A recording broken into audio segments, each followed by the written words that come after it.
Okay.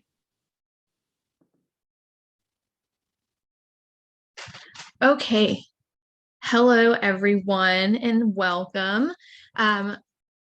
Please note that a couple things, as I just said, there are recordings are turned on for this event, and also note that the live transcription is turned on as well. You can turn them on and off as you prefer. It's listed on the bottom part of the Zoom toolbar with the live captioning button.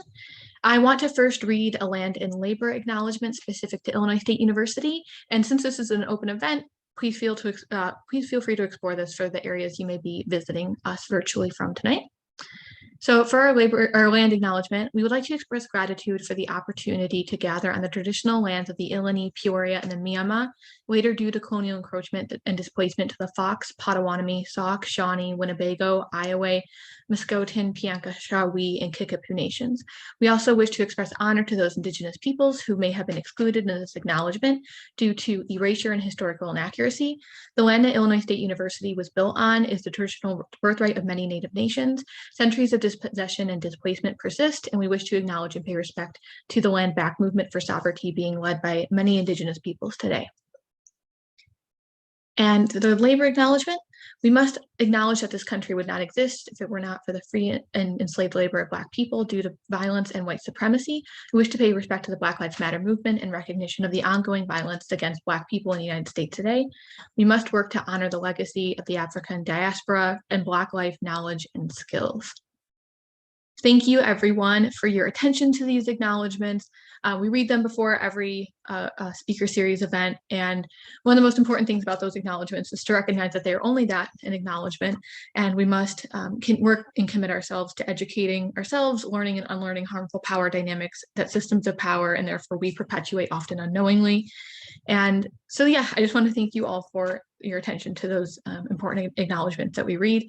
And I also want to say before introducing tonight's program that after the event, I will be in the next few days be sending out an event resources list. This will be a short list with resources about our speaker tonight, as well as such as like we have the at Milner Library, Dr. Murphy's book, and also some resources relating to the land and labor acknowledgement I just read. It's no means a comprehensive list, but rather just a jumping off point for further engagement. So without further ado, I want to welcome everyone tonight to the event tonight, Fear and Loathing in Monuments, Rethinking the Politics and Practice of Monumentality and Monumentalization with Dr. Kaitlin Murphy. This event is part of the 2021-22 speaker series, Experiencing Images, How the Visual Shapes Our World. This lecture series features distinguished speakers from a variety of backgrounds to explore individual and collective engagement with imagery. And through decoding the visual landscape, we become more conscious of how we use images to construct identity and meaning. My name is Holly Filsinger. I'm a graduate student in the Visual Culture program here at ISU and the organizer for this series. And I want to thank all of our sponsors here, the Wonsoo Kim School of Art for hosting, the Office of Research and Graduate Studies for the opportunity to create in the speaker series, and all the many co-sponsors whose names you see on the screen. And I am thrilled to welcome Dr. Kaitlin Murphy tonight to ISU. Kaitlin Murphy is the Chair, Director of Graduate Studies, and Associate Professor in the Social, Cultural, and Critical Theory Graduate Interdisciplinary Program at the University of Arizona. She's the author of Mapping Memory, Visuality, Affect, and Embodied Politics in the Americas. That is the book that's available at Milner Library. And you can see here my copy, which is heavily annotated and bookmarked. Definitely recommend it. She is the co-editor of forthcoming Routledge Handbook of Memory Activism and currently at work on 2 book-length projects, the first of which is tentatively titled Future Histories, Memory, Violence, and Decolonial Reimaginings. Murphy received her PhD in Performance Studies and an MA in Visual Culture, both from New York University. So I will go ahead and stop sharing my screen and turn it over to Dr. Murphy. Holly, thank you so much. That was so nice. So is it okay if I share my screen now? Do I have those possibilities? Okay, let's see here. Can everyone see the PowerPoint? Okay, great. Thank you so much for having me. It's really a pleasure to be with you. Obviously, after 2 long years of ongoing pandemic, one of the things that I really missed is opportunities to really be in conversation with people, hear what people are thinking about and talking about and dreaming about. And so I hope this is just the beginning of conversations between us. And on that note, of course, if anything comes up in the talk or you think about something afterward, please feel free to contact me and keep talking about these topics and ideas. I want to specifically thank Holly for inviting me. I honestly have been so impressed with your professionalism and communication and clarity of vision around the speaker series. Very personal note, was very touched that you are doing your MA in visual culture, as you said, also did my MA in visual culture. I've turned down a fair number of talks this year just because, I don't know, it's a pandemic and I'm tired, but I was so impressed with your sort of energy. So I'm excited to be here and learn about your MA program in visual culture also. And I also wanted to thank Amy Meyer for her help with all of the paperwork. She was very sort of positive and helpful and efficient, and everything has been so great so far. I think it will be interesting. I guess I'm not sure who all is in the audience in terms of if everyone is a visual culture person or people are also coming from elsewhere. I saw a number of different departments on your slides. But it's fun for me because I work really at the intersection of visual culture and performance and affect and memory. And so in my teaching, I work a lot on art and politics, memory and human rights, and sort of the broader, so within a broader rubric of how we build and rebuild communities and public spaces during and after conflict. And I can get into sort of why that is and how I got into that work later in the Q&A if people are curious. But I've long been interested in relationships between place and identity and memory, and in some senses, how the stories that we tell about ourselves and the places in which we live sort of come into being, how they're reinforced or they're challenged. They're open to reinterpretation and correction in order sometimes to move away from, but hopefully to move toward visual and spatial narratives that are more honest and more reflective of the peoples and the histories embedded in those same sites. Speaking of, Arizona, where I usually live and work, although it's not where I am right now, but usually I live and work in Arizona, is actually home to 22 federally recognized tribes. And the University of Arizona occupies the land of the Tohono O'odham Nation and the Yaqui tribe. I am currently in Santa Cruz, California, where I grew up, which is the land of the Ohlone and the Costanoan tribes. Much of the city here, including the local university, which is UC Santa Cruz, specifically occupies the unceded territory of the UP tribe. And these are important recognitions that are directly connected to some of the challenges and tensions that we're going to talk about today about land and power and visibility and erasure. And so I hope to talk not so much specifically about the politics of land acknowledgements, which I think is a good conversation to have, but rather thinking about monuments and land and identity and some of the challenges and possibilities of the current moment. So as Holly had said, and as the first slide says, my talk is Fear and Loathing in Monuments, Rethinking the Politics and Practices of Monumentality and Monumentalization.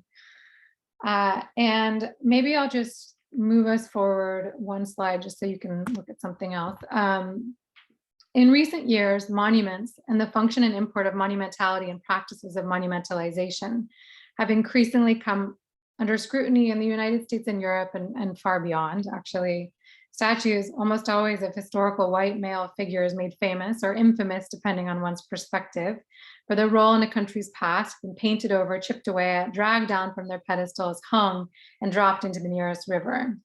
While discontent with the American monumental landscape is actually not a new phenomenon, the groundswell of pent-up rage and frustration with the seeming impunity of wealthy white men and violent white supremacy sweeping the US is perhaps unlike anything the country has seen for some decades. And so we can just look at a few different slides here of examples of this. This is a particularly striking one.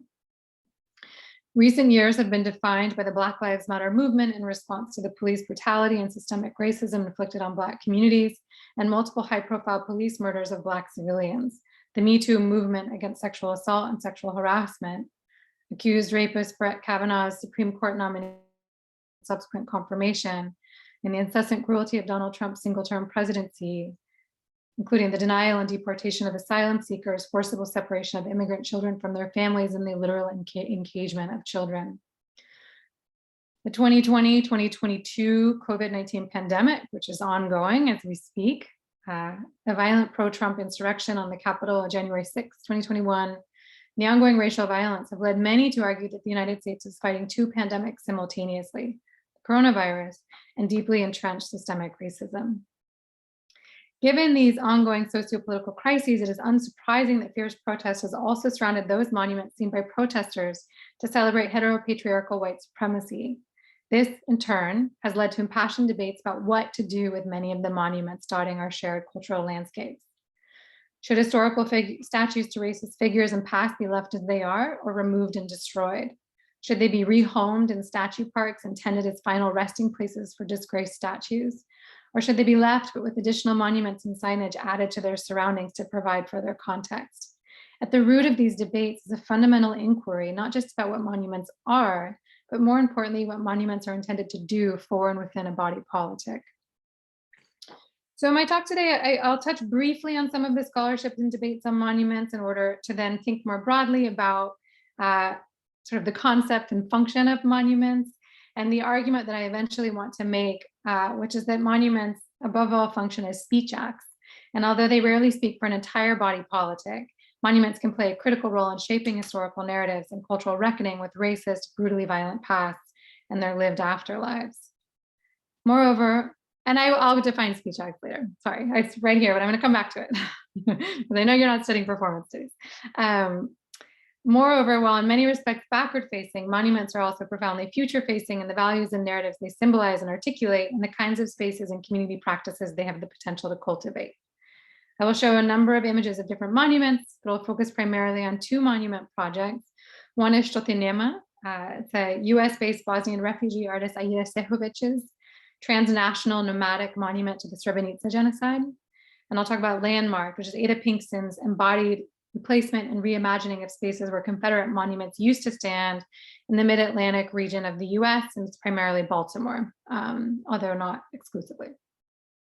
These examples, I will argue, challenge us to revisit the politics and practices of monumentality and monumentalization in relation to unworked through racist past and, in this profound moment of reckoning and crisis, suggest new possibilities for how to redefine and cultivate monuments moving forward. So first, what is a monument? There is no precise, comprehensive definition to what does and does not constitute a monument. Historically, monuments have been understood to be interventions in the built landscape. They're intended to convey a sense of permanence and commemorate a certain person or event. Marita Sturkin, who I imagine many of you have probably read in your visual culture classes, is colleagues with Nick Mirzoff, who I think spoke in your series earlier this year. She writes that the traditional function of the monument is to establish codes of heroism, triumph, nobility, glorification, and affirmation of a particular regime, state, or leader, to instruct pedagogically on what should be remembered and to what purpose, and to speak with some permanence to the future as a means of guiding the values of the present. Often statues, pillars, or buildings, monuments have historically operated within a particular semiotic system. Many of the originary visual codes of the monument were established by the monuments of antiquity, specifically through styles of Egyptian, Greek, and Roman architectures, and in Asia through the styles of the ancient Chinese and Mongolian edifices. These early monumental codes, the monument's tomb, the pyramid, the obelisk, the monumental figure, the war memorial, the victory monument, the triumphal arch, this one's a pretty common one, continue to appear in landscapes across Europe and the US. The strong semiotic referentiality of these visual codes serves to communicate a sense of endurance and timeless permanence, aided by the material used, usually stone or some other seemingly permanent and durable material. Of course, as we know, very little in life is permanent. I'm not sure anything is. And I grew up in a land of earthquakes, so I can assure you that stone monuments are not as permanent as maybe they are intended to seem or to be. This can be seen throughout the US monumental landscape, which has spread relentlessly for well over a century. Erica Doss writes that statue mania consumed both 19th and early 20th century Americans and Europeans concerned with forging nation states, a process in which statues were seen to play an important role. In the aftermath of the Civil War, US cities and towns embraced statues and other symbolic markers with fervor. These statues celebrated American great men, usually Anglo-European American explorers, inventors, statesmen, and soldiers. Doss writes that Christopher Columbus was statue mania's most popular great man, though in the decades following the Civil War, countless Confederate monuments were built in the US, from simple granite shafts commemorating common soldiers to towering bronze statues of Southern heroes like Robert E. Lee and Jefferson Davis. Thousands of war memorials were erected during this period in order to reify a national ideology of militarism and masculinity, and reflected turn-of-the-century anxieties about national unity, anxieties unleashed by the rapid advance of modernism, immigration, and mass culture. According to Kirk Savage, by the 1880s, statue monuments had spread through cities and even small towns, honoring common soldiers, civil servants, and local politicians, or, as Thomas Carlyle remarked in England, just about anybody heard of in the newspapers and never yet convicted of a felony. This was not met with widespread approval. In 1879, the Atlantic Monthly found people blazing with ardor not yet spent to cover the land with monuments and set up statues to all their perishable celebrities. Criticism of statue mania began to grow, with complaints of poor craftsmanship, indifferent placement, civic congestion, hyper-commercialism, and general public irrelevance. This is evidenced in press coverage from the time. Leslie's Weekly, one of the major illustrated weekly magazines at the time, complained that the United States was being covered with monuments, which are, in many cases, this is a quote, absolute deformities designed in utter defiance of every principle of good taste and lacking every element of appropriateness. And in 1919, the American Magazine of Art bemoaned, quote, the plague of war memorials now sweeping over the land. The editors despondently concluded, must we suffer not only war, but also the commemoration of war? The statue mania of the late 1800s and the early 1900s laid a heavy footprint. And it's somewhat ironic to note that many of these statues, heavily criticized and disliked even at the time, are the monuments whose fates are now being debated today, albeit for different reasons. And in the years since that period, the United States monument and memorial landscape has continued to flourish. Scholars have approached the study of monument and memorial landscapes in various ways, usually by region, theme, form, or through a focus on individual monuments. Seminal studies on the monument and memorial landscapes of the Confederacy, the US Civil War, African American history in the US South, civil rights in the United States, Washington, D.C. and the National Mall, and the Holocaust are augmented by in-depth studies of specific monuments and memorials, including the 9/11 Memorial in New York and the Statue of Liberty. And also the Lincoln Memorial, but this is probably, I would say, our most famous monument in our country. Scholars have developed various taxonomies that differentiate according to form, including counter monuments and spontaneous, temporary, and grassroots memorials. These studies collectively underscore the rich complexity of both the built memory landscape and the politics and practices of monumentalization and memorialization. The relationship and distinction between monuments and memorials are often murky, due in part to overlap and inconsistency in how the terms are applied, though perhaps more importantly due to the points of convergence and divergence between the two practices themselves.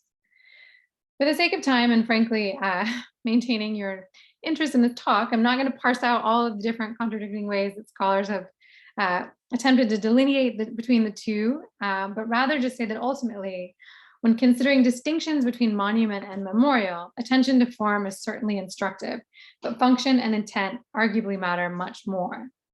There will likely always be an element of overlap between the two terms. Some monuments are also memorials, just as memorials can be celebratory or take any range of forms.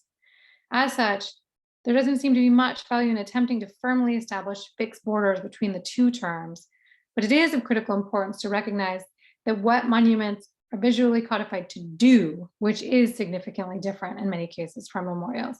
And with that knowledge, to take seriously the question of what we want them to do for and within our communities.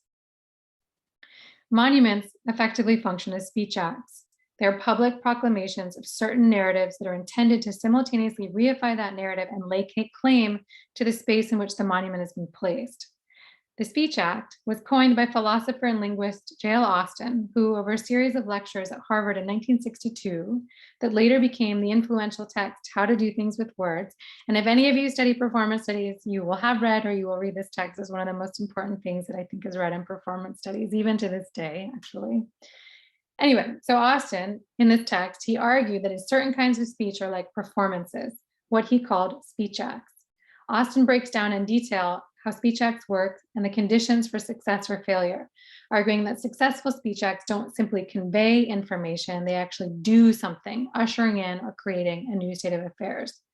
While the examples he gives are based in spoken language, for example, the uttering of I do in a marriage ceremony, or something like the king is dead, long live the king, monuments are intended to work in much the same way. The making of the claim is an attempt to make the claim true. As a practice, monuments are neither inherently good nor bad, and certainly many monuments are innocuous and uncontroversial. What determines their success is the nature of the speech act and its reception in the community. And this is where the problem often lies. Historically, monuments were not used to bring communities together and dialogue and reconciliation, but rather to secure narratives of nation building and white male power. When monuments are placed in prominent central squares and downtowns where community members are likely to gather, they lay claim to those spaces. The imposing presence of their speech act may literally imposing through the form of the monument itself.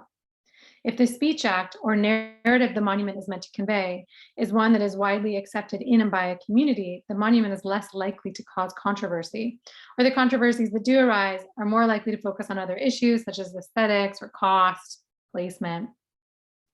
But when a monument specifically celebrates a deeply violent, racist, and patriarchal past, the afterlives of which continue to be lived today, it has serious potential to cause painful controversy, especially as public orientations toward the past shift. When someone or some symbolic thing is placed atop a pedestal in a prominent public space, the monument makes a deliberate, eminently visible claim about to whom the space belongs, thus who belongs here and who does not. This is the inherited legacy of monuments in the United States. Fierce conflict has arisen regarding the fate and future of different monuments across the US, but it is remarkable how often the arguments being made to keep the monuments in place seem to elide the actual provenance and purpose of the monuments under debate. These arguments range from concerns that monuments are keepers of history, and if they come down, history will be lost, to fears that once monuments start coming down, it will never stop, thus painting the picture of an ongoing monumental massacre that won't end until all the men and horses of stone and metal have been wiped off the city streets. This seems unlikely. It's worth remembering that not all monuments are under debate, but rather only a selection of those figures and forms seen to celebrate racism and white patriarchal supremacy.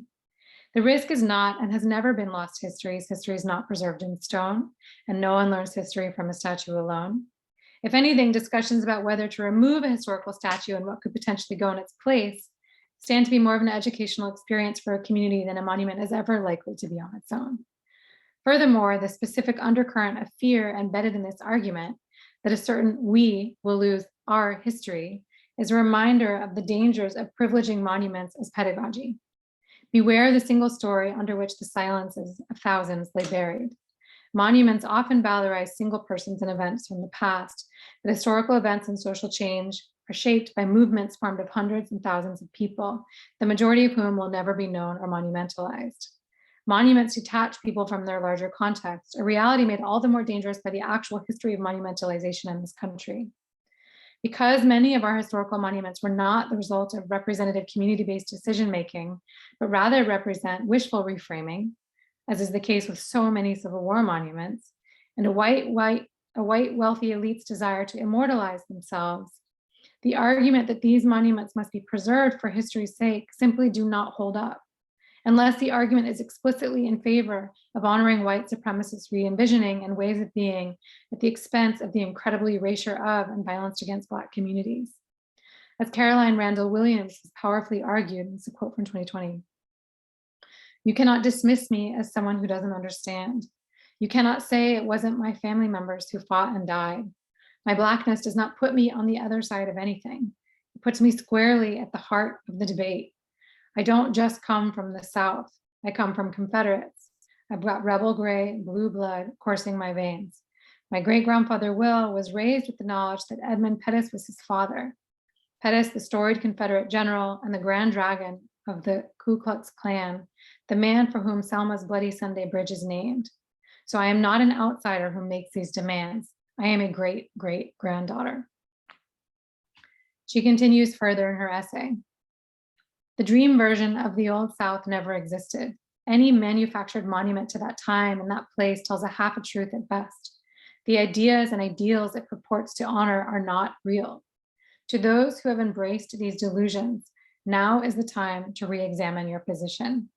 Either you have been blind to a truth that my body's story forces you to see, or you really do mean to honor the oppressors at the expense of the oppressed, and you must at last acknowledge your emotional investment in a legacy of hate. Either way, I say the monuments of stone and metal, the monuments of cloth and wood, all the man-made monuments must come down. I defy any sentimental Southerner to defend our ancestors to me. I am quite literally made of the reasons to strip them of their laurels. And I thought I would share a quick map. This is from the Southern Poverty Law Center, but they have been documenting all of the Confederate monuments in the US. And they also keep a map of which ones have come down and when. And so if you're interested in this, I would strongly recommend looking at their resources. They also have a lot of really wonderful research that they've done and reports into Confederate monuments. There is no single simple answer to the question of how to address the heavily saturated, deeply biased American monumental landscape, and nor should there be.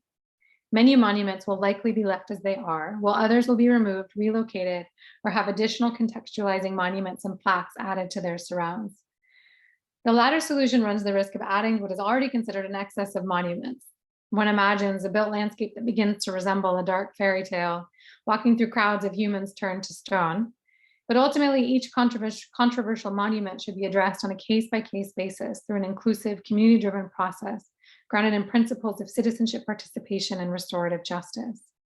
These processes should call upon individuals and communities to ask themselves, what are we attempting to preserve and why? As a community, who and how do we want to be? How should we move forward? The United States may be a post-Civil War country, but it is not remotely a post-conflict country. We are in deep crisis. The removal of statues will not erase racist historical legacies, nor the ongoing lived realities of racial and systemic violence. Neither will the addition of a few more. But through the monuments themselves and the ensuing corollary dialogue about more equitable and inclusive monumental landscapes and societies, the US may be able to move toward long overdue social change. This is the irony of monuments. They are often backward-facing, serving as reminders of the past, but they can also play a critical role in opening dialogue, encouraging citizen participation, addressing longstanding erasures and silences, and igniting cultural reckoning with racist, brutally violent pasts and their lived afterlives. In this, monuments are future-facing, their present serving as proclamations about the values and narratives that define a community's present and thus its future. Monuments matter precisely because they are symbolic, because they are celebratory, because they are visual speech acts about cultural values. As a cultural practice, monumentalization thus has incredible value. It is incumbent upon cities and regions to more fully democratize the practice so that monuments do not represent only the wealthy elite, but rather celebrate the broader communities within which they reside. We must also reorient how we conceive of monuments and the practice of monumentalization to focus less on form and material and more on monuments as speech acts with the potential for real effects in the present and future. The need for such reframing is exemplified in myriad contemporary monument projects that challenge older monumental frameworks and suggest exciting new possibilities for the future of monumental practices. Bosnian refugee artist Aida Sehovic's transnational nomadic monument to the Srebrenica genocide, Shotinema, and Ada Pinkston's performance-based monumental intervention Landmarked are two such projects. So I'll talk about Shotinema first. After Bosnia and Herzegovina declared independence from Yugoslavia in 1992, increasing ethno-national divisions soon led the new country into war, with violence predominantly occurring between the three major identity groups of Bosnia and Herzegovina: Bosnian Muslims, Bosniaks, Bosnian Serbs, and Croats. In July 1995, escalating violence and unrest forced thousands of Bosniaks to flee to the United Nations safe area of Srebrenica for protection. Bosnian Serbs then attacked the safe area, and after relocating most women and girls away from the safe area, proceeded to murder the remaining 8,372 men and boys who were there seeking refuge. This massacre was officially ruled genocide by the International Court of Justice in 2006, but the Bosnia and Herzegovina of today remains deeply segregated, with Bosnian Muslims, Serbs, and Croats tending to live, work, and learn only with those from within their own ethnic group. Each group has their own education system, and while they have similar math and science curricula, they learn different versions of history, each positioning itself as the victim of the other groups. Because there is no consensus among the major ethnic groups about the violence of the 1900s, and Bosnian Serb leaders continue to deny the genocide, these ethnic divisions and tensions continue to be reinforced today. And many of the Bosnian Muslims refugees who fled the violence remain abroad. So Štote Nema is a nomadic participatory monument that began in 2006 and only came into being one day each year. The last edition of this monument was in 2020 on the 25th anniversary of the genocide. And Aida is not, it actually is still showing, it's showing in a slightly different form, and I can talk more about that at the end. She's still kind of trying to figure out what she wants to do with it and then it's sort of its new chapter of life. But until 2020, every July 11th on the anniversary of the genocide in Srebrenica, in a different city square around the world, Aida Sehovic arrived in the morning with an international group of volunteers to lay out the filzani, the small porcelain cups, traditionally used for coffee in Bosnia. And you can see the cups and the coffee in this picture. Setting down empty coffee cups, she and her team invited passersby in the square to fill the cups with Bosnian coffee brewed on site, and then place them with the other accumulating cups, collectively contributing to the building of Štote Nema. As they poured, volunteers educated participants about the genocide, raising awareness and expanding communities of knowledge. The coffee remained undrunk in memory of the victims. By laying the empty cups down and inviting others to fill them, Sehovic invited viewers to participate in a shared process of learning, remembering, mourning, and healing. As survivors gifted cups to her memorial, it expanded to include the voices and memories of thousands. When she first did the performance in 2006, she had 932 cups were given to her by the members of the women of Srebrenica. So these are primarily the mothers and the daughters who had survived when their male family members were massacred. So yeah, the women from local families in the region. She has now gathered over 9,000 cups. The small cups are non-distinct from a distance, but when viewers step closer, the cups are recognizably individual. Maybe I'll go back so you can sort of see this a little bit. Possessed of their own unique characteristics.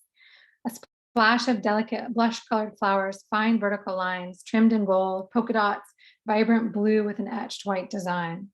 Each of these cups represents an individual person, a person who could have been sharing coffee with family and friends, but was instead murdered. With the cups serving as reminders of the individual lives lost and the poured but not drunk coffee of the ongoing felt presence of their absence, Štote Nema is a powerful speech act and a reminder that such genocidal loss is comprised of many individual stories and lost loved ones whose memory must continue to be recognized and honored. And I'll just show a few more pictures of different iterations of this. Štote Nema challenges traditional notions of monumentality in almost all ways. When I asked Sehovic who the intended audience was, given that the monument has primarily traveled outside of Bosnia and Herzegovina, and why she had chosen to call Štote Nema a monument, given its nomadic, ephemeral, participatory nature, she explained that it was important to her that the cups travel because it is precisely by traveling that the cups go to Bosnia. She reflected, half of Bosnia's population had to leave their homes, their Bosnia, because of the war. The Bosnian diaspora is Bosnia, but displaced from the physical country. Štote Nema has always gone to places that has been invited by the Bosnian diasporic community. So by traveling to the Bosnian diasporic refugee community, Štote Nema enables them to participate in collective remembrance and mourning in their different cities. Sehovic's understanding of the purpose of the monument has also expanded and changed over time. She explained, at its most fundamental, Shotinema was for the people who were killed because the actual gesture of serving coffee is for them.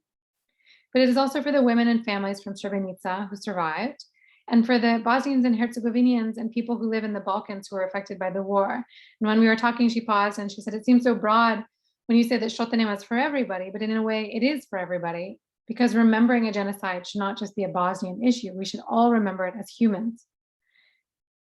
And as to why she called it a monument, she explained that while Shotinema is obviously both monument and memorial, she was not solely interested in remembering and mourning loss, but also impacting the present and the future. And in this sense, she said, calling it a monument made a statement and made it a statement that felt important, saying, I get really frustrated that we are stuck with these really old patriarchal forms of monuments that don't function. They just become backdrops and are largely ignored. I was really interested in thinking about if a monument is supposed to be relevant because it's a way for us to talk about our history and it's a way for us to remember together collectively in a public space, what does it need to do to actually really function, to really work to bring people together and transform them from passive viewers into participants? Ending cycles of violence, whether it is recovering from previous conflict or preventing future conflict, necessitates functioning relations grounded in connection and support, both felt and practiced, between those in governance and society and between the identity groups of which society is comprised. Shotinema is a reminder that reconciliation and violence prevention are intricately linked, multifaceted processes that rely upon increased and shared understanding, trust, and respect to effectively dismantle entrenched grievances and social fragmentation. Sarah Madison writes, reconciliation is both process and goal and requires a change of values, a willingness to venture beyond the promotion of rigid identities that result in war and cultivate a new attitude toward others. This, she argues, is the basis from which to address the major material and structural challenges that so often cause post-conflict societies to slide back into war. And this is akin to what John Litterach has called the moral imagination, the ability to be grounded in the realities of the present while imagining and working toward a different world. Monumental speech acts like Shotinema can play a critical role in this process because they encourage people to listen, learn, and connect. For people who feel safe and comfortable, whose life is safe and comfortable, it's really, really hard. This is Aida Sehovic. This is an interview. She says, art can be the way toward preventing violence. For people who feel safe and comfortable, whose life is safe and comfortable, it's really, really hard for them to understand without disrupting their comfort and safety, to understand in even a small form what it means to not be safe, what it means to be hurt. But she believes that artistic interventions like Shotinema have a unique role in making that violence accessible. And she says, if you are someone who has never felt unsafe, has never felt that your identity has been threatened, if you hold that cup in your hand, you are connected forever. You can't never tell me that you don't know. Your understanding of Srebrenica and hopefully all genocide and atrocity changes because you were here holding a cup that represents one human who was killed because of who they were. This intimate connection to the past, this ability to hold it in one's hands and to understand it as an individual life lost, can create shared spaces of remembering and mourning, listening and learning, and envisioning and committing to more peaceful futures. As Rachel Kerr has argued, effective reconciliation requires, did I say this already? No, sorry, I'm getting a little bit turned around. Half of my pages are double-sided and the other are single-spaced or single-sided, so a little bit of a wild ride here, but I think I'm on track. Okay. As Rachel has argued, effective reconciliation requires the ongoing processes of building relationships and mutual respect that are crucial to social repair. And while monuments in the arts more broadly are not and should not be considered a replacement for more formal policy-based processes, arts-based processes can provide a creative pathway to reconciliation, breaking silences, transforming relationships, communicating across cultural divides, and providing a means of dealing with trauma and restoring human dignity. Effective conflict recovery and prevention requires the meaningful encouragement and development of social cohesion, aided by efforts to imagine and cultivate different sets of relationships and ways of thinking and being in community. This is a goal and process to which projects like Shotinema can make a profound contribution. So I want to turn now to the next project, which is Landmarked. So Ada Pinkston is a Baltimore-based artist, educator, and activist. And she began Landmarked in 2018 as a means of exploring the empty spaces left behind by the removal of 48 Confederate monuments and practices of monumentalization more broadly. Seeing the empty spaces left by the Confederate monuments as, quote, metaphors for the silences that exist in history, Pinkston sought to investigate a relationship to monuments, the stories they tell, and the many lives left silenced and unseen in public history, especially those of women who, throughout history, have contributed to the development of the country, but whose names will never be publicly known. When she and I spoke in 2021, Pinkston explained that many of the now removed monuments were built in the 1920s and 30s during the Jim Crow era, long after the Confederacy had lost the Civil War. Reflecting on the gap between historical white desire for grandeur and reality, Pinkston said, "There are all these Black women whose names are not known and they don't show up in official public narrative, but their work and contributions have made the country what it is today." She continued, "I'm interested in creating spaces that are liberating for Black women, public spaces that don't exist to reify signifiers of white supremacy." I wanted to ask the question, what would a monument to all people look like? Landmarked comprised 3 phases, a series of regional workshops and conversations in public spaces in the communities where the monuments have been removed, the interpretation of these ideas into a multimedia sculpture, and a series of site-specific performances in public spaces and atop the vacant pedestals that were left behind once the monuments were removed. And this is what I have focused on mainly. In these performances, which she has called ephemeral monuments, Pinkston resembles a ghostly presence come to life, exploring what it means to suddenly take physical form in the present. She wears a billowing bell-shaped white antebellum hoop skirt with colored ribbon lining each of the hoops and a white spaghetti strapped top. Bracelets stack along each wrist, and a long, gauzy golden veil drapes over her head down to her waist. Her skirt swelled out on either side of her body.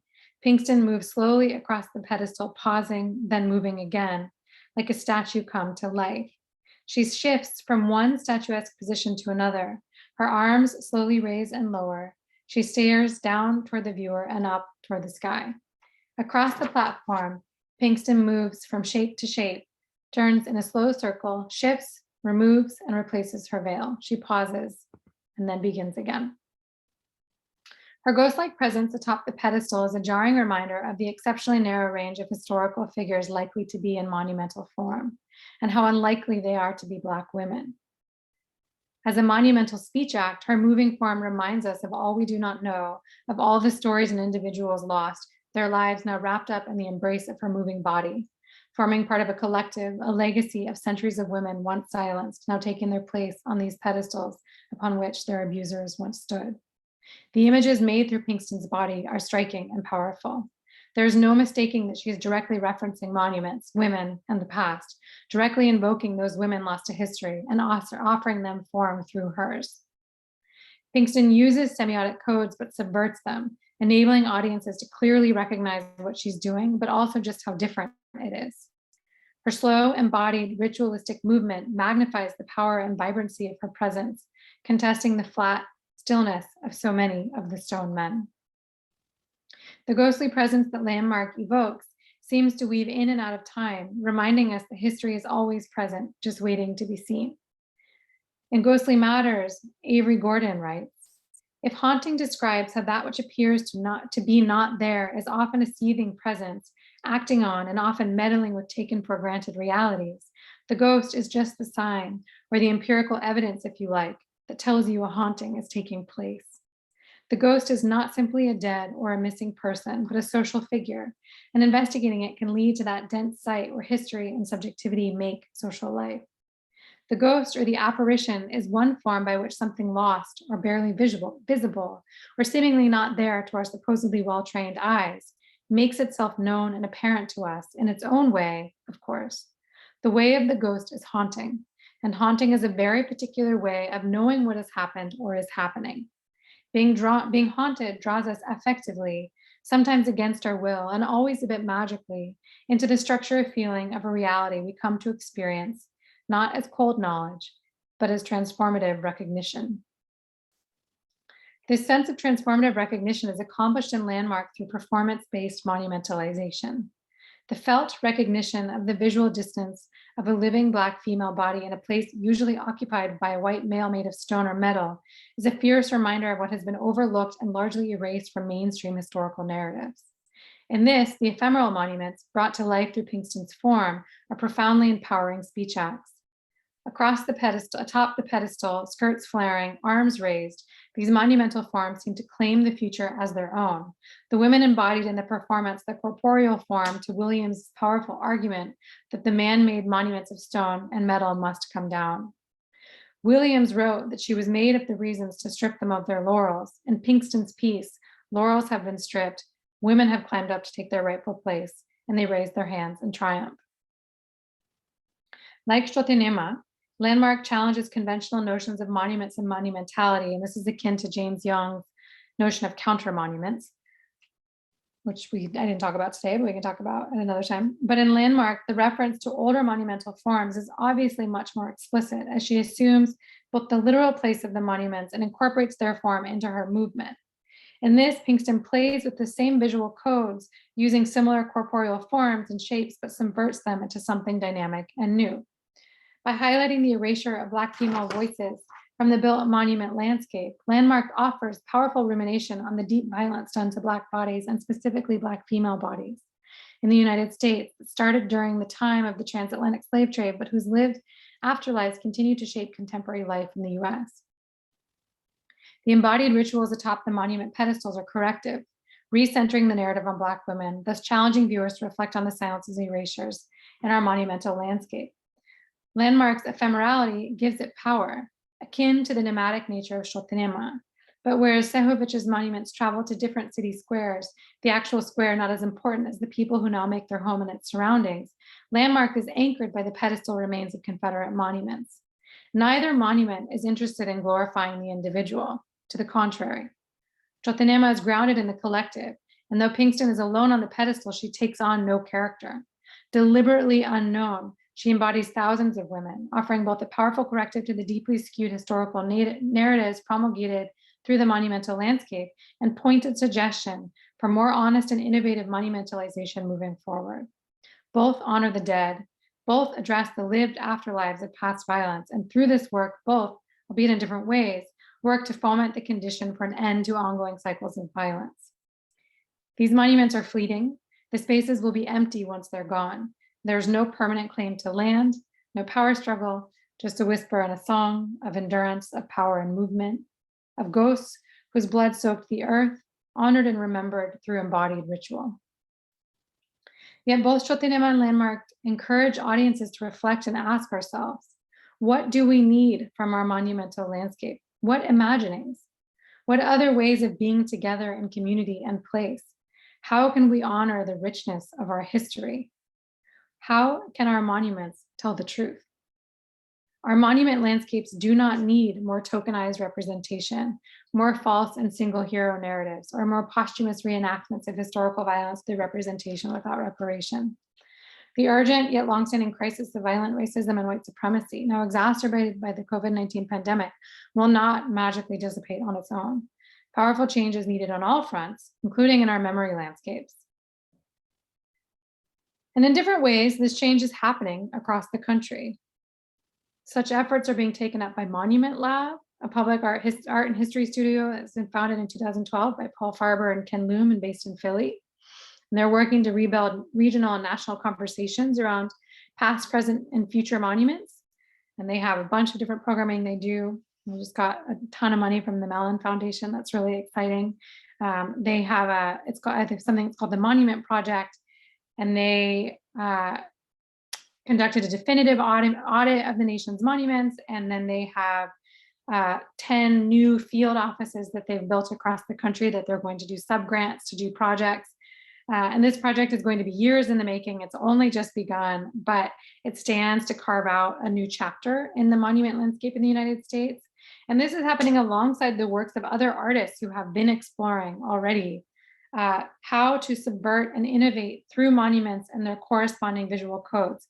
This, of course, includes Aida Sejovich's Shotinema and Ada Pinkston's Landmarks, but also numerous others. And I'll just show a few. I know I've already shown a bunch of slides, but Candy Wiley's Rumor of War series, Onyedikachuke's Forever Museum Archive, Kelly Kristen Jones is covering, also her Dodging Tools and Healing Tools projects.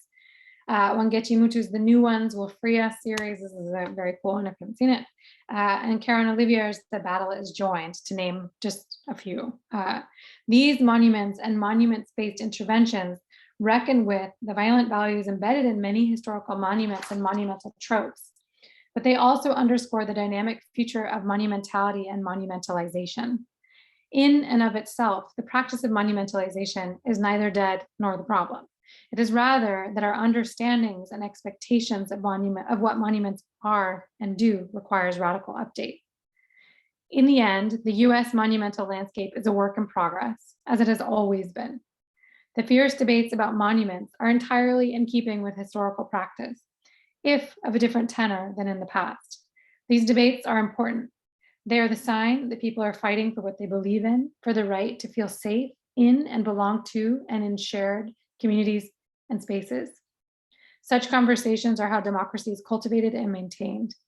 I do not see how the US makes it through this deep moment of prolonged crises of dual pandemics without encouraging spaces and practices of citizen participation, community building, healing, empathy, and dialogue. As speech acts, monuments give us an incredible opportunity to determine and to proclaim our commitment to how we collectively will work toward better futures and to determine what must finally become part of the past. And so a few more stone men may end up rolled into rivers. Others may be melted down and remade into new forms that serve as a pedagogical bridge between what was and what we have committed to become. Still others may be rehomed in statue parks, cemeteries, and elsewhere, their relocation now an important part of their greater story. And new monuments and monuments-based interventions will emerge to both reify and usher in a new state of affairs. And finally, and by way of closing, I want to acknowledge and thank the artists with whom I spoke as part of this project. Without their artistic practices and vision, and also just their incredible openness and generosity with me, sharing their work with me and talking about sort of their who's and why's and when's of their own lives, none of this work would have been possible. So thank you to them, and thank you to you for inviting me and for listening. And that's it. Thank you. And I'll stop sharing my screen here.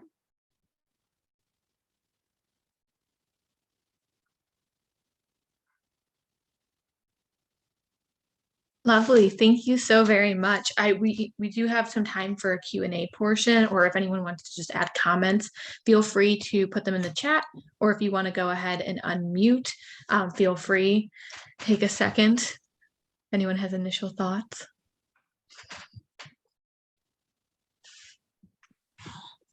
Of course I do.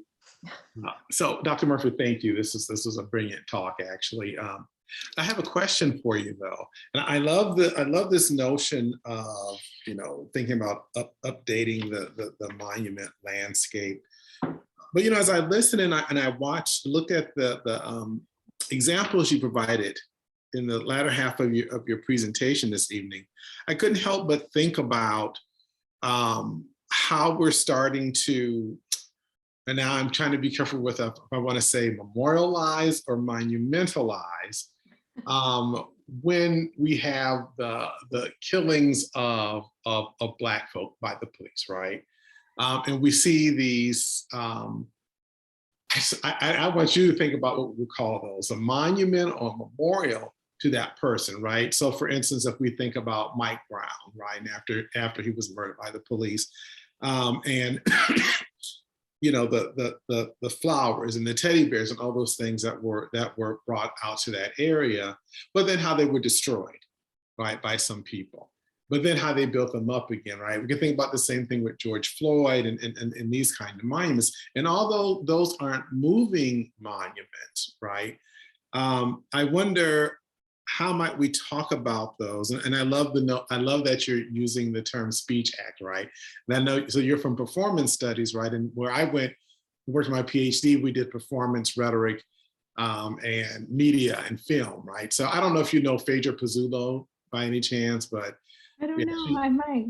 she does environmental studies, but she, you know, she taught at IU when I was there. But it's interesting thinking about, you know, what do we make of those types of things that don't necessarily, they're not moving from to different places, right? But they're meant to capture that moment, right? So that moment, and specifically so that person isn't forgotten. You know, and also as you were talking about this, I couldn't help but think about the AIDS memorial, right? And it's called the AIDS memorial, the quilt. But I don't know. I'm just thinking about those things that are set up and left in the street or left in that space where that person has been killed. And I wonder if you had any thoughts on how, you know, how this, of course, I was so interested in this because you talk about democratic practice, you know, the democracy, and this notion of citizenship, right, which is what a lot of my work is on. But I wonder if you might speak to how those kind of tie in with the last two, you know, the images you were showing us of both of those artists, but I would call artists activists, actually. So. Yeah. Yeah.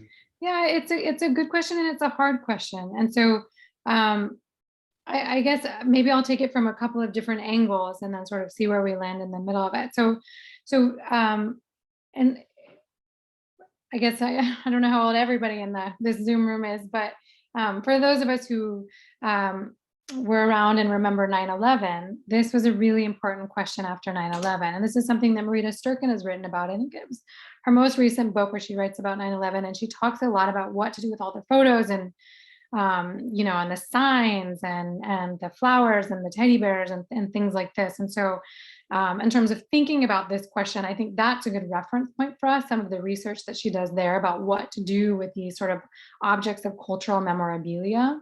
Another point of reference, though, that I will give that's a little bit different would be some of the tensions at Auschwitz-Birkenau, at the, you know, the concentration and death camp turned memorial site, that also uses a lot of historical objects as truth objects. And so this is everything from suitcases and shoes and combs to hair, to massive piles of hair. And it's really complicated, and it's complicated for a lot of reasons. I mean, if you take it from a curatorial perspective, it's incredibly powerful. There's no question it's very heavy.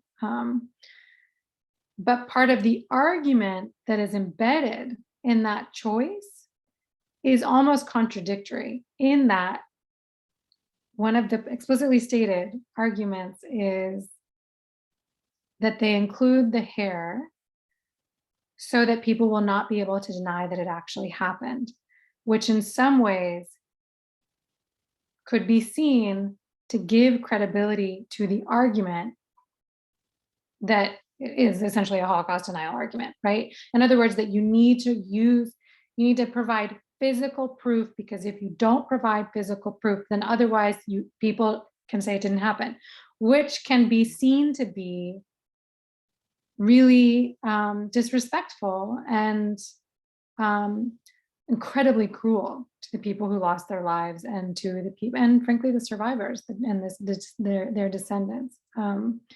So those are just some of the complications of what we ask those kinds of quote unquote truth objects, memory truth objects, to do. And so to get back to your question about the specific ones that we've had come up around violence against Black communities in the last, say, 5-ish years, which obviously is a much broader history, but just taking the more recent violence, I think the first and most important thing to do is to have it be a community-based process. And so I would say having conversations within the communities about what people want to do with those objects, what would be most meaningful. I would certainly say that they have to be archived, like photographs. I would argue, as someone who's not from the community, so you know, depending on where it's happening, but if I were involved in a process like that, what I would say is, let's think about how we can archive them. Let's work with the families to think about what is the best way to archive them and to make them accessible. So some of the different things that have been done would be for example, photographic exhibitions that can be accessible to viewers sometimes longer than, say, objects in the street will be. Our online archives, especially with educational components, can be very, very important. And then there can also be, physical exhibitions in museum spaces as well, or sort of cultural spaces. But above all, I think like where communities often go wrong is not asking the families, the survivors, and the communities themselves, and sort of deciding like, okay, this is what's going to be, this is what's right, or something that we actually still see all the time in the monumental landscape is sort of this idea like, oh, well, because I see that something that's very large made out of stone sort of signifies respect, then what we need in turn in order to signify respect is something large made out of stone. And if that's what a community decides really makes the most sense, then they can do that. I think there are also arguments for, again, I speak as someone who's very interested in the intersections between visual culture and performance. But for example, can a really beautifully made film be a really effective form of monumentalization or archive? Or say, forming part of a broader exhibition that travels to different museum spaces across the country and tells stories of particular communities. A well-done exhibition that tells the story of an individual and their life within a community and how a community was impacted by that loss, that can be incredibly powerful. So I think there are a lot of options. I think what is tricky about it, getting back to the community-based process, is just democracy is hard. And conversations are hard, and they're exhausting, and they're frustrating. Our country is having a hard time, like kind of across the board with these kinds of things right now. And so I think it makes it complicated. But especially in places where, sort of the street monuments, the grassroots, whatever you want to call them, the spontaneous monuments, where they get cleaned up, quote unquote, then I think it's important to respectfully collect them and preserve them elsewhere so they are not accidentally disposed of. Does that get at your question a little bit? Oh, no, yeah, more than a little bit. Yeah, it really is. It took it to a whole nother direction that I needed to hear, actually, right? No, I mean, I think it's really, it's interesting. And I love that you included film in there. And I'm thinking also in the class last semester, Holly, when we watched the film about the enactment and I'm forgetting where it was now. Holly's younger, she can help me remember this. It was in the film, I'm blanking on the name right now, but it was the film that we watched about the lynching, wish I could remember the name of it right now, but in that really small southern town. Yeah. And they showed different towns as well. And I think this is the one that you're referencing. There's one town that they actually do a reenactment. Yes. With members of the community of the lynching that happened. It was like a very violent. Right. Some of the members in that party were shot. One woman was pregnant, and they took her baby, killed the baby, made sure the baby was dead also.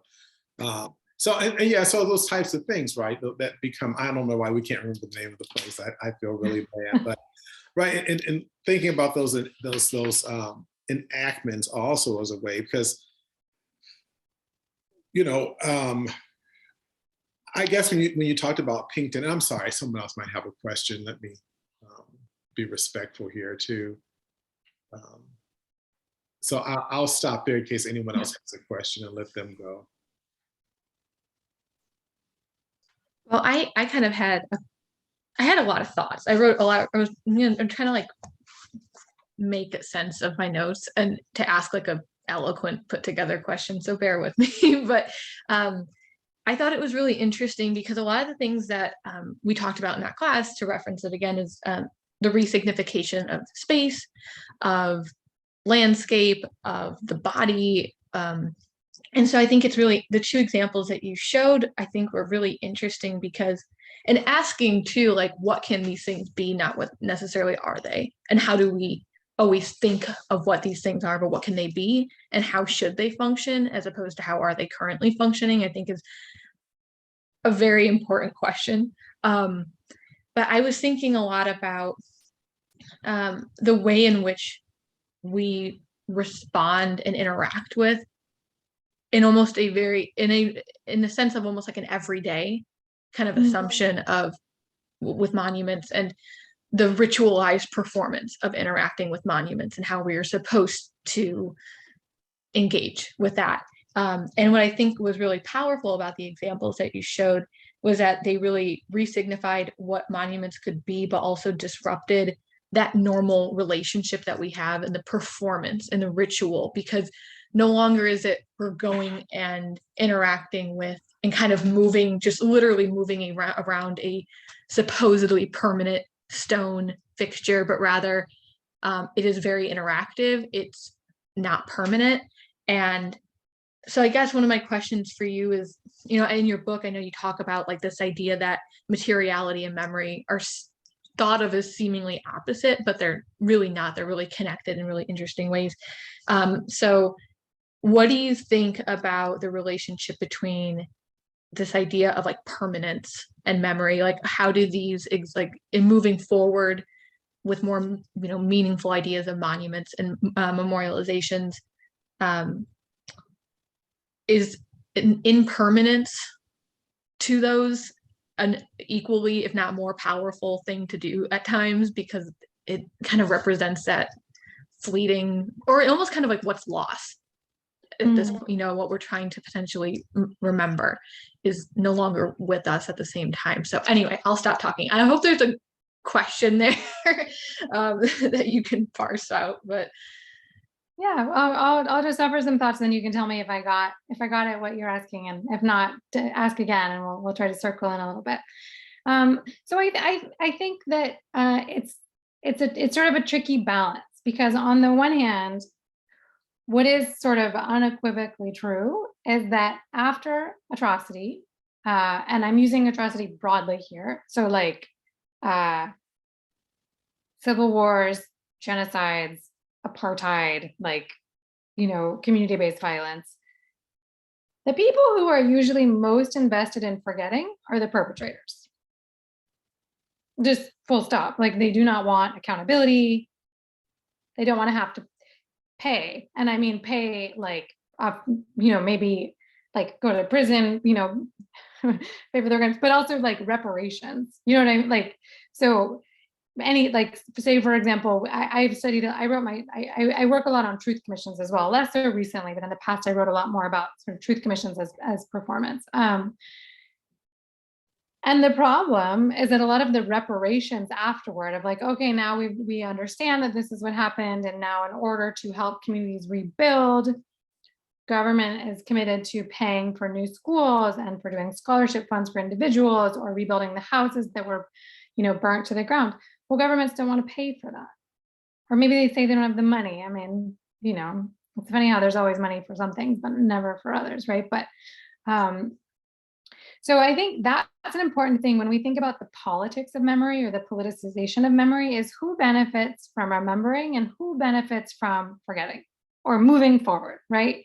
And the rhetoric is almost uncannily similar from conflict to conflict of who is eager to turn the page of history and face the future. It's the people who don't want to be held accountable for the past.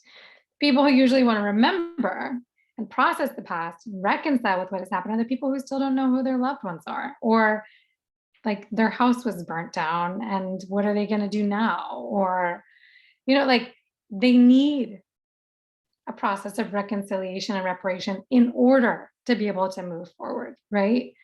And in that sense, remembering is really important. And the scale of this really depends on what we're talking about. But for example, it could be someplace like Peru where, many, many thousands of people were put into mass graves. And so families really wanted to know where their loved ones were. I mean, we're talking about parents and kids, and you can't just be like, okay, like I guess just now today I'll forget, when you still don't like know where anyone is, and your house is gone. So I think that that gets at like the the politics of memory and whether or not we should remember, forget. And so I would say that there's incredible value in remembering. Now, memory is also not a single thing. Memory is much more of a practice. We will not all remember the same things. We all remember not only through the specificity of our own experience, but from the specificity of our own subject positioning, right? It's like the politics of the gaze. And so when we think about memory practices and remembering, and this is not, is trauma or not trauma, right? I think it's what I would argue for, and I'm sort of off on a tangent, but I'm trying to circle back to your question here. What I argue for is multimodal memory, like honestly, full stop. So what I think is really great is like do the exhibition. If the community decides that you want to have an exhibition, have an exhibition of visual, of sort of material artifacts. Organize educational projects around those. Bring in school kids, bring in communities. Have university students do projects on them, give presentations on them, create community dialogue. But also then take photographs, have a visual archive that lives on in a different way. Again, make the film, I don't know, do these different things so that you can engage with that memory in different ways and a community can practice memory and process memory in different ways. And so that way there's less pressure for, the single historical narrative that wins the day and is always a threat from counter narratives, right? Like it's not very helpful. That's not very practical. So instead, what does it mean to all engage with this history together and think about how all of these different memories come together to sort of build a little bit more of a cultural memory tapestry to which we can all tend. And I think that is actually much more interesting and ultimately much more productive.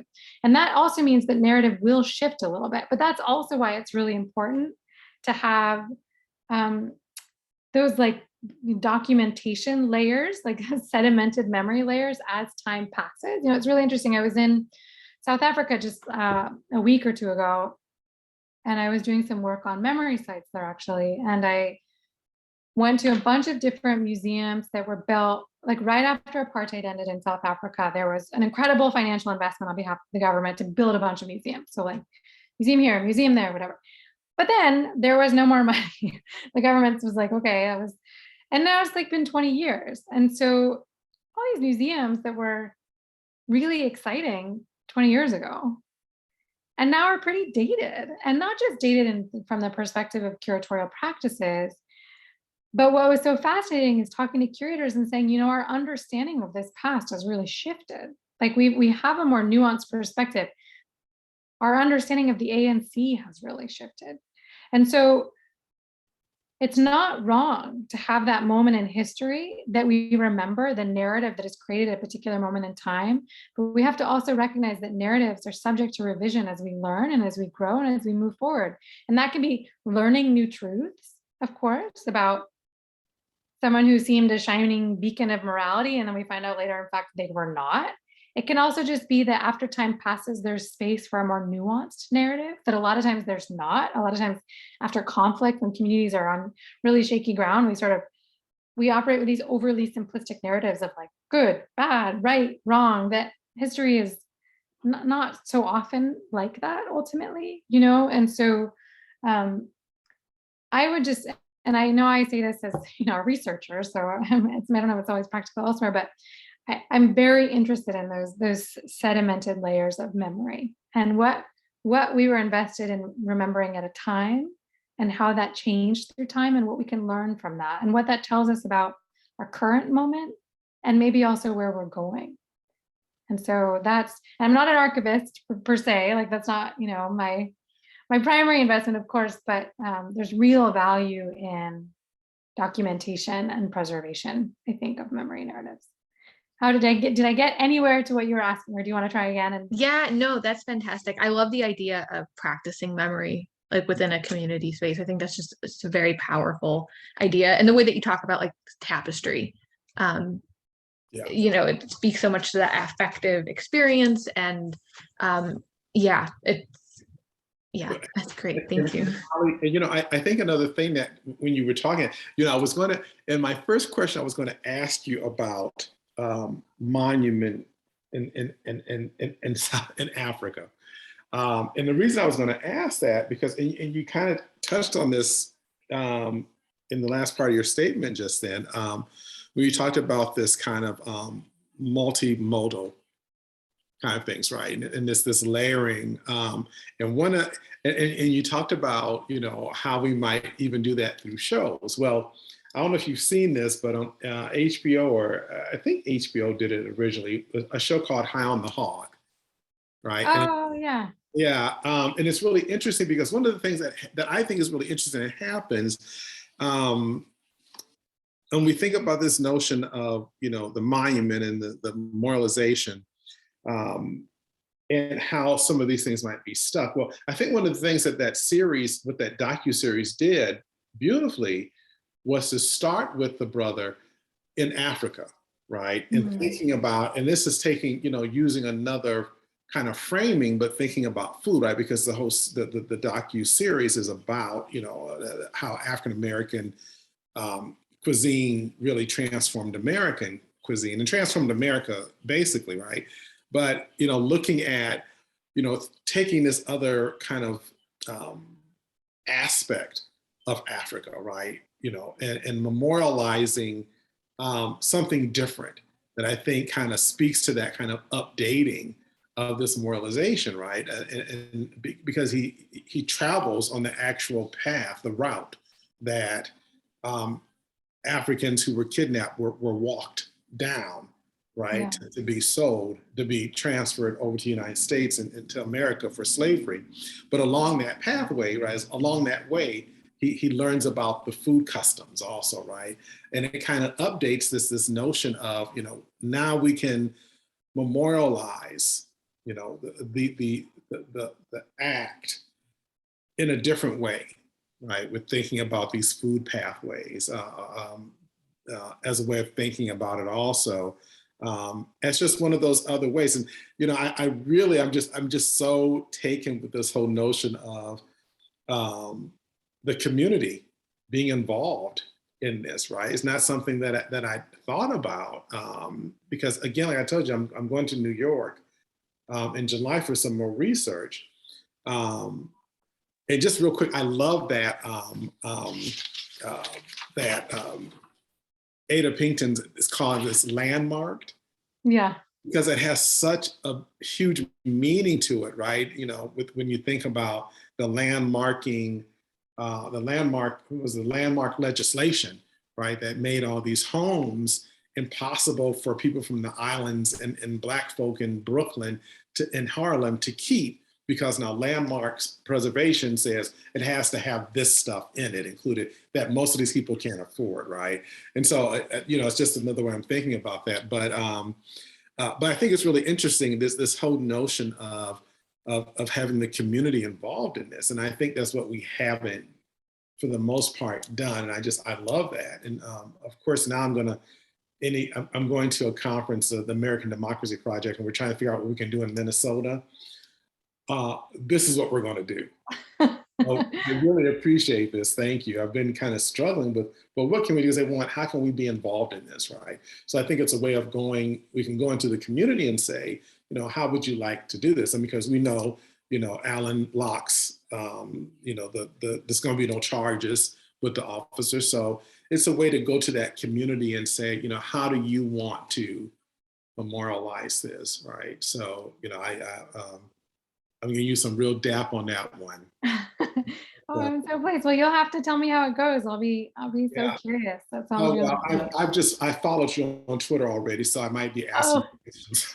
please do. Well, I have to confess, I have a Twitter account, but I'm not actually much of a Twitter user. So please, Okay, might have to email me or, okay. I'll yeah, email. I'm always like, oh no, Twitter. I check Twitter like Okay, once a year. So, okay.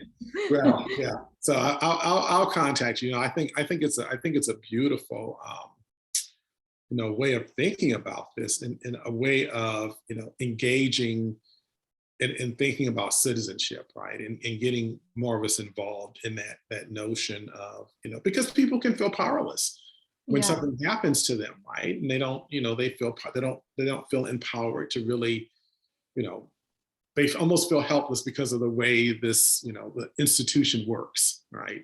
Yeah. So yeah, I love this. This is wonderful. There Yeah. I go talking again. Someone else might have a question. Sorry. I also loved just, well, I don't have anyone else has a question, but I also loved that food show. I think if I could have two careers, my other career would be food studies, probably, or maybe architecture. But Yeah. man, that show, I could have just watched it every night forever. It was so good. Yeah. It made me really wish that was the kind of memory scholarship I did. Yes, absolutely. Absolutely. Same here, because I kept thinking, oh gosh, I need to go to culinary school, or I need to meet these people who are doing this. So, I'd be friends with this guy. His life seems amazing. I I want to know. travel around and eat food. And it's so funny, when it first came on, he looks exactly like my nephew, Todd. Oh, how funny. Oldest nephew, and I called my family and said, oh my God, you guys have to turn this show on. It's iconic, but yeah, it's a beautifully done show. At some point, I'm going to use it in a class. So. Oh yeah, good idea.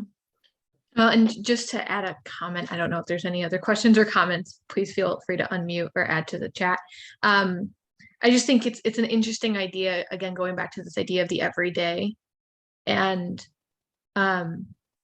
who, again, it's these ideas of who is included, who's excluded. And when we kind of, broaden memorialization to be encompassing much more, how does that like help to redefine like the quotidian experience? Again, it makes me think just a lot about the ideas of things being permanent versus not permanent, what we choose to pay attention to. And yeah, it's anyway, I have like 1,000 ideas now from this talk. Did anyone else have any questions? I don't see anyone else in the chat. So, okay, awesome. Well, thank you, Dr. Murphy, again, so very much. I really appreciate you choosing to come to ISU, and your talk was incredible. So thank you so much. To those who are still here, there's going to be one more event in the speaker series coming up on the 18th with D.W. Pine, who is the creative director for Time Magazine. And his talk is going to be talking about the person that is largely in charge of the designs for the covers for the magazine. So taking us through that relationship between reflecting, but also kind of creating visual culture globally. And so, yeah, that will be the last event, which is crazy to think about. But thank you all so much for coming. And thank you again, Dr. Murphy. And yeah, I hope everyone has a lovely evening. So thank you all. Thank you, Dr. Murphy. This was wonderful. Holly, thank you once again for putting this series together. You've done a wonderful job, and for bringing such phenomenal talent as Dr. Murphy to this campus. There's Evan and oh, Evan and Is there. They were all in the class. Oh, wonderful. They were here the whole time. It was nice to see you both. Thank you so much for having me. It was really lovely, and I hope we'll continue